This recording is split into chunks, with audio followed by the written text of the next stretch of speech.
Dios los bendiga en este día tan especial.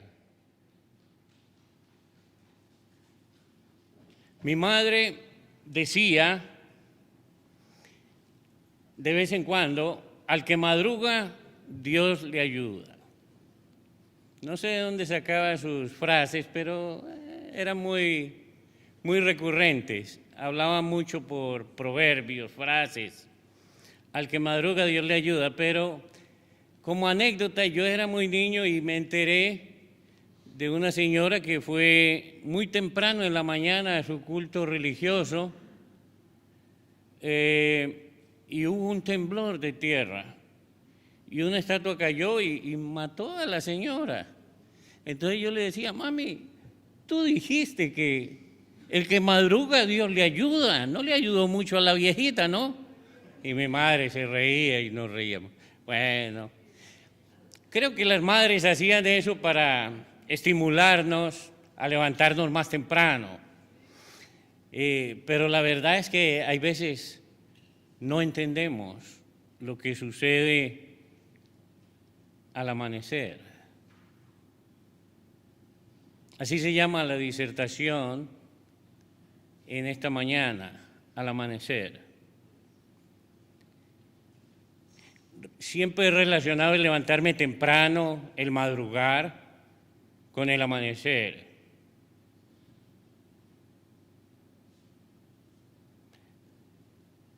Todos hemos escuchado y hemos visto las imágenes del drama trágico que están viviendo los refugiados por allá en el Mediterráneo. Las imágenes son desgarradoras y no podemos dejar de preguntarnos, ¿por qué pasó esto? ¿Cómo pudo pasar? ¿Por qué Dios lo permitió? ¿Por qué? ¿Por qué? ¿Por qué? Ciertamente,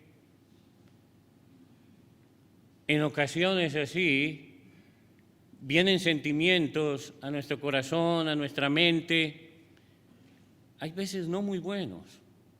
¿Quién puede hacer esto?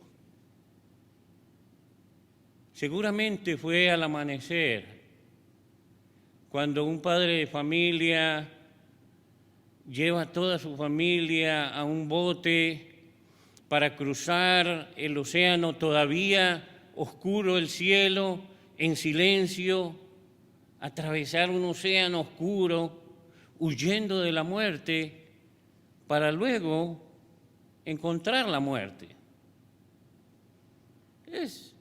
Es algo incomprensible realmente para nosotros. Pero todo, creo yo, se remonta a antes del amanecer. En una creación antes de este mundo, antes de que el tiempo y el espacio que conocemos fuese creado, parece que hubo una creación previa. Y Dios creó el cielo y creó sus habitantes también. Ángeles maravillosos, hermosos, poderosos. Pero en algún momento, que no sabemos qué tipo de tiempo es, ese cielo fue conmovido y estos seres fabulosos se rebelaron contra su creador, desplegaron sus alas y sus poderosas armas y combatieron contra las huestes de aquel que estaba sentado en el trono celestial. Pero allí estaba, seguramente uno de los héroes de la gran batalla, Miguel, el jefe de los ejércitos del Señor, para defender a su Señor, a su Creador.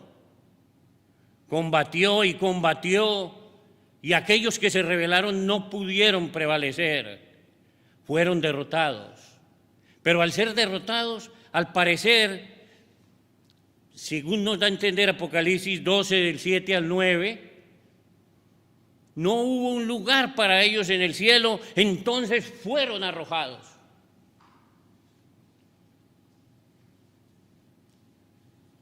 ¿Y a dónde fueron arrojados? Aquí, a la tierra. Y ahí continúan los problemas. ¿Cuándo? En el amanecer. No antes del amanecer, sino en el amanecer. Allá, en la creación de Dios. La creación más perfecta que Dios hizo alguna vez fue el hombre y la mujer. Varón y hembra los creó. Eran perfectos, eran semejantes a Él de muchas maneras. Y los puso en un paraíso. Algo especialmente creado para ellos. Pero allá estaba este personaje oscuro. La serpiente antigua, el dragón, Satanás, diablo, llámenlo como más o menos piensen que sucedió o lo llamaron en aquel tiempo. Diablo es relativamente adversario de Dios. Adán y Eva también se rebelaron contra su Creador, incitados por esta serpiente antigua. Génesis capítulo 3, versículo 13,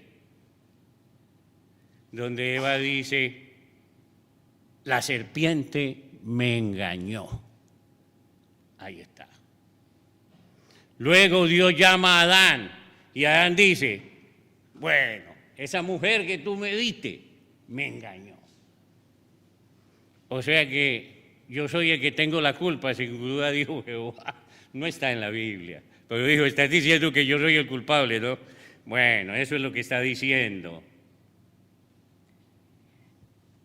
Dios dio a conocer a Adán y Eva, había dado a conocer a Adán y Eva, como a sus ángeles, los límites que Él mismo había impuesto como creador. Los ángeles no pudieron permanecer en esos límites, no todos, algunos, seguramente eran grandes cantidades. Hablamos de una tercera parte del cielo, ¿no? Dios puso los límites y le dijo, no comerás de él, no comerás de él. No había muchos límites. Era un paraíso, eran felices. El hombre y la mujer eran iguales.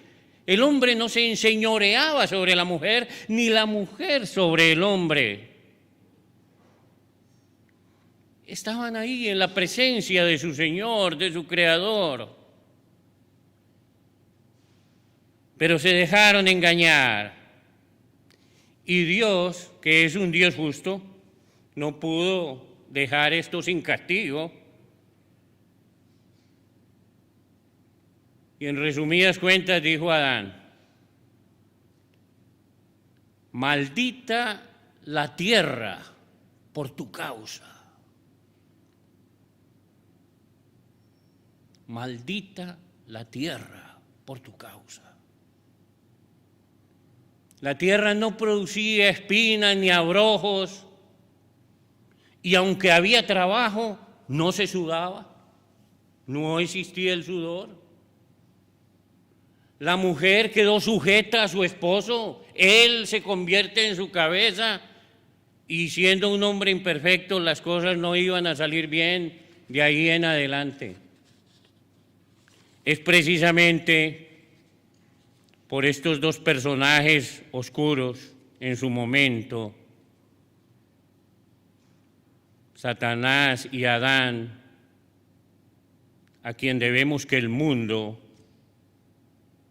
esté lleno de todos los males habidos y por haber.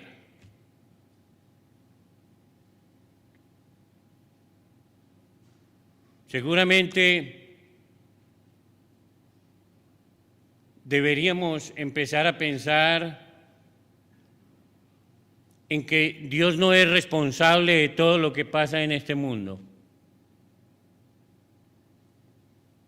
de que es precisamente el hombre el que es responsable de todas las tragedias que ocurren en este mundo.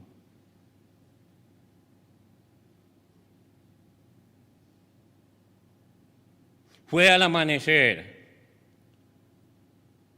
porque quiero recordar una tragedia en especial.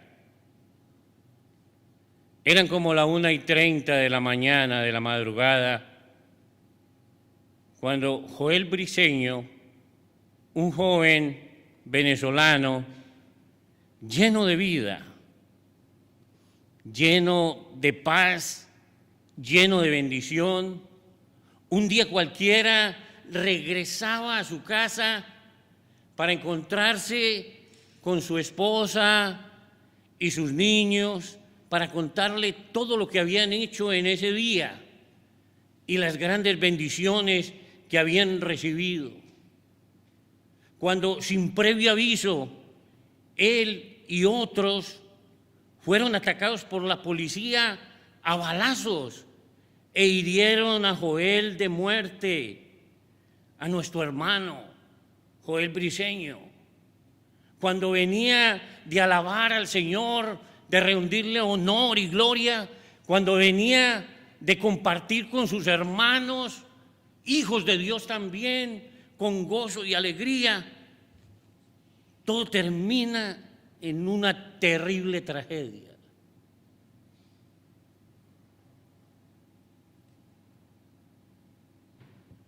Lo conocí por allá en el año 2003, siendo yo en aquel tiempo profesor de la Escuela Quiteña de Estudios Bíblicos, y me habían invitado a Mérida, en Venezuela, para unas conferencias, y allá conocí a Joel.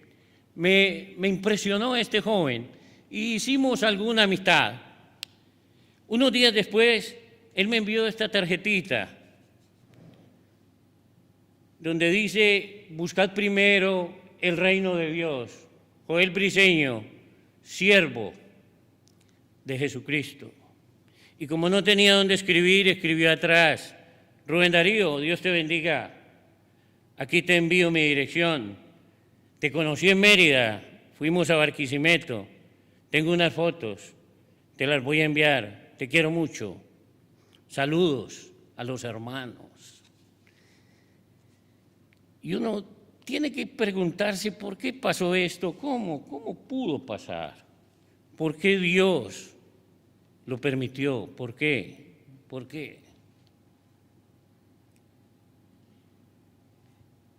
Queridos hermanos y amigos, es fundamental combatir la tentación de achacarle a Dios la culpa por los males del mundo o por nuestros males. La verdad es que no hay respuesta. No hay una respuesta que pueda explicar algo así. ¿Acaso Dios no estaba cuidando a Joel? Claro que lo estaba cuidando, y según entiendo, todavía lo está cuidando. ¿Recuerdan aquello de que Dios es Dios de vivos y no de muertos?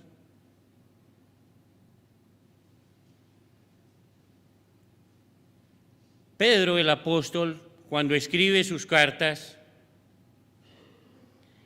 las escribe en medio de grandes persecuciones en la región donde él estaba. Entonces, seguramente como hoy, cuando la gente sufría persecución, tribulación, angustia, siempre buscaban culpar eventualmente a Dios. Suele pasar cuando nos ocurre una tragedia en nuestra vida. Primero reclamamos y después culpamos. Y después algunos lo usan como pretexto para alejarse del Señor y de la iglesia. Pero Pedro les va a decir en 1 de Pedro 3:15, sino santificad a Dios en vuestros corazones. No es solo que lo separemos en nuestro corazón, no, sino que lo santifiquemos, porque Él es santo. Y nosotros debemos ser santos como Él es santo. Él no puede hacer el mal, tampoco puede ser tentado por el mal, como dice Santiago. Tampoco tienta a otros a que lo hagan. Él no es el diablo. Él es santo y debemos santificarlo en nuestros corazones, en medio del gozo, la alegría y la paz, pero también en medio de la tragedia, en medio de la angustia, en medio de la indiferencia de un mundo que mira cómo se destruyen los seres humanos unos a otros y está con los brazos cruzados. No todos, por cierto, gracias a Dios. Más bien, en la madrugada deberíamos recordar mucho antes de la madrugada del mundo, mucho antes, cuando el Padre Eterno, antes de crear el cielo y los ángeles, se había imaginado una gran cruz para sacrificar a su Hijo Jesucristo, para que nosotros, pecadores, tuviésemos vida eterna, para que pudiésemos abrazar la gloria de los hijos de Dios, para que Dios pudiera demostrarle a Satanás que hombres sencillos y mujeres sencillas, de carne y hueso, tan débiles, tan insignificantes como son, lo vencerían con la sola fe en la sangre preciosa que derramaría su Hijo por ellos. Es porque Dios cree que nosotros podemos vencer. Es porque Dios cree que nosotros somos esa semilla que cuando llegue al cielo jamás va a desertar del cielo, como aquellos ángeles indignos. Por eso dice Apocalipsis que Satanás cayó a esta tierra con mucha ira, porque sabe que tiene poco tiempo. No dejemos que esa ira nos consuma a nosotros también. No dejemos que el odio o la venganza contra aquellos que nos hacen daño sea lo que maneje nuestra vida. Más bien dice el Señor que oremos por ellos. Si somos hijos de Dios, hay que orar por ellos, no maldecir, bendecir. Eso es lo que Dios quiere.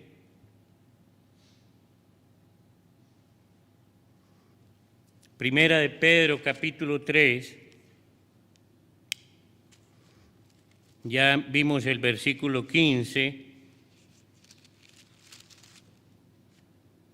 Sino santificad a Dios el Señor en vuestros corazones y estad siempre preparados para presentar defensa con mansedumbre y reverencia ante todo aquel que os demande razón de la esperanza que hay en vosotros.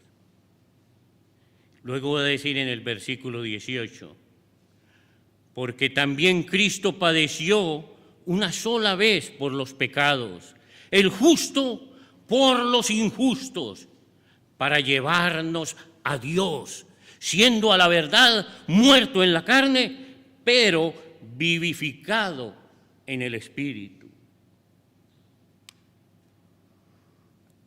Imagino que Dios tuvo un gran dolor en su corazón cuando los ángeles se rebelaron.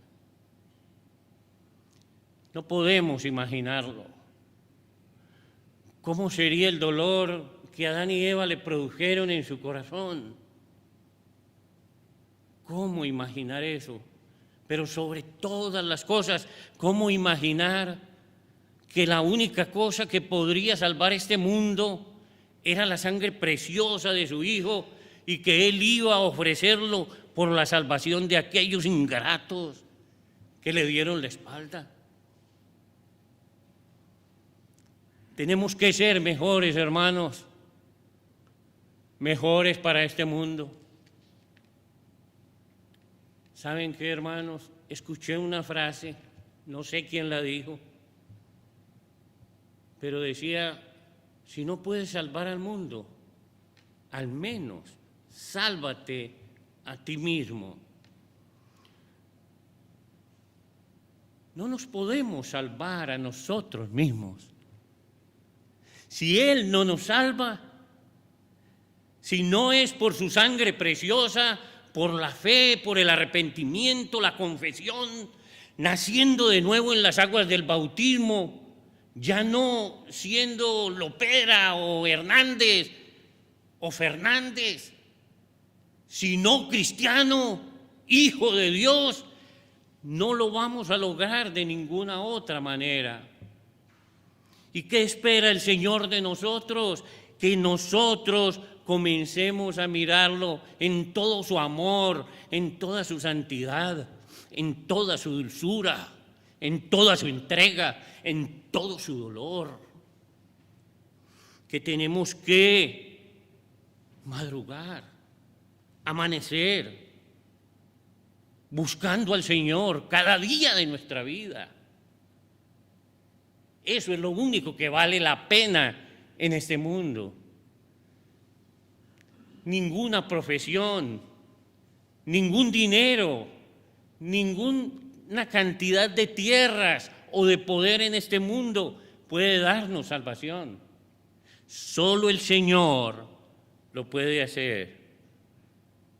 Quiero concluir con esta frase que está en un proverbio.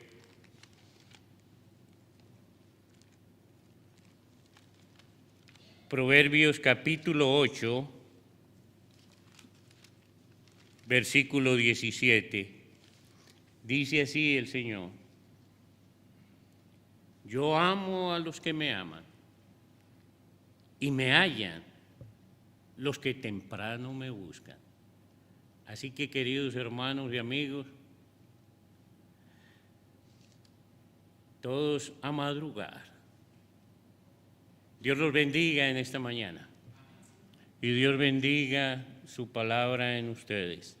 Y muchas gracias por su fina atención.